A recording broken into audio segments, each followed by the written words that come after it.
नमस्कार मित्रांनो, आपण पाहतात एज्युकेशन अँड टेक्नॉलॉजी. आज 8 एप्रिल 2019 पसंतीक्रम शिक्षक भरतीसाठी कधी नोंदवायला मिळेल?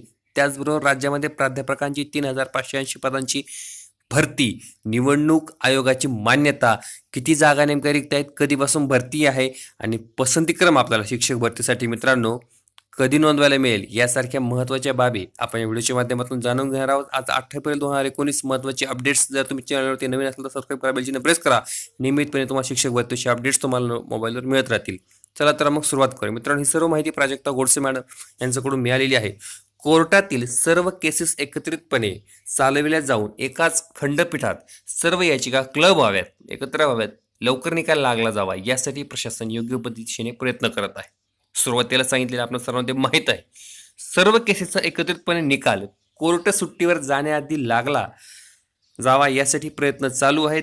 कोर्ट सुट्टीवर गेले तर भरती लांबणीवर जाऊ नये म्हणून व्हॅकेशनल कोर्टची मदत घेता येईल का, यासाठी प्रयत्न चालू आहे. त्यामुळे कोणीही अफवावर विश्वास ठेवू नका किंवा मुद्दाम अडथळा निर्माण करण्याचा प्रयत्न करू नये. वेळ, पैसा, शक्ती वाया घालू नका असं सांगितलेलं आहे.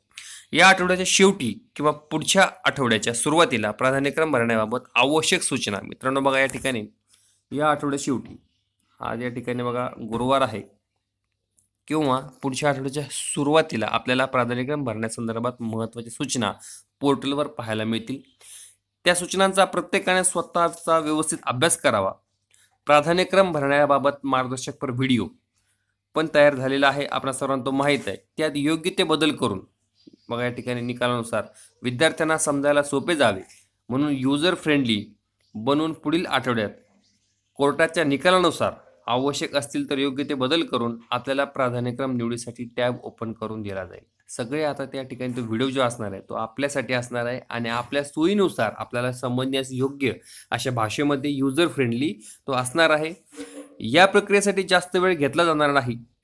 12,001 जागांची सर्व जाहिरात पोर्टलवर दिसेल व आपल्या संवर्ग, विषय, शैक्षणिक व व्यावसायिक पात्रता यानुसार सर्व जाहिराती आपल्या लॉग इनला दिसतील. याबाबत कोणी गोंधळात पडू नये, कारण आपल्याकडून चुका होऊ नयेत व आपल्याला सहज प्राधान्यक्रम भरता यावं असे सॉफ्टवेअर तयार करण्यात आलेले आहे.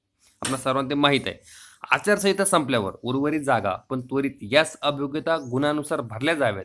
राहिलेल्या खाजगी संस्थांची जागा पण त्याचसोबत ॲड कराव्यात, यासाठी आपण आत्तापासून योग्य तो पाठपुरावा करत आहोत असं प्राजक्ता गोडसे मॅडम यांनी सांगितलेलं आहे. मित्रांनो, आज 8 एप्रिल 2019 महत्त्वाची शिक्षक भरतीची अपडेट्स होती. आता आपण प्राध्यापकांच्या राज्यातील भरतीविषयी माहिती जाणून घेणार आहोत.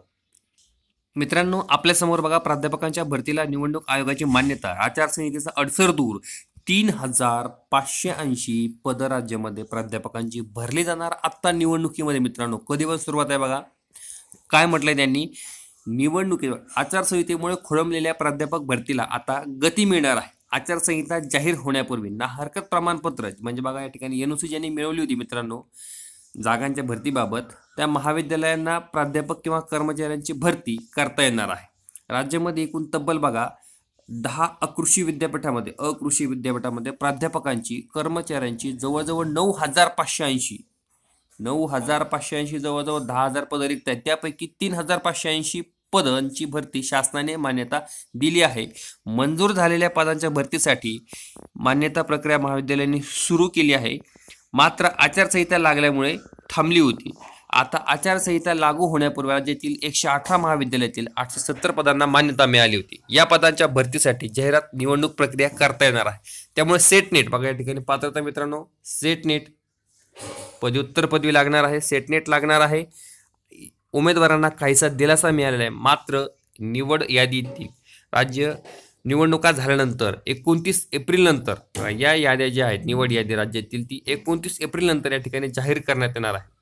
लोकसभा निवडणुकीनंतर पुन्हा विधानसभा सुद्धा निवडणुका लागणार आहेत. त्यामुळे ही सर्व प्रक्रिया 6 महिन्याच्या आकारांत एनओसी दिल्यानंतर मित्रांनो ती 6 महिने चालते.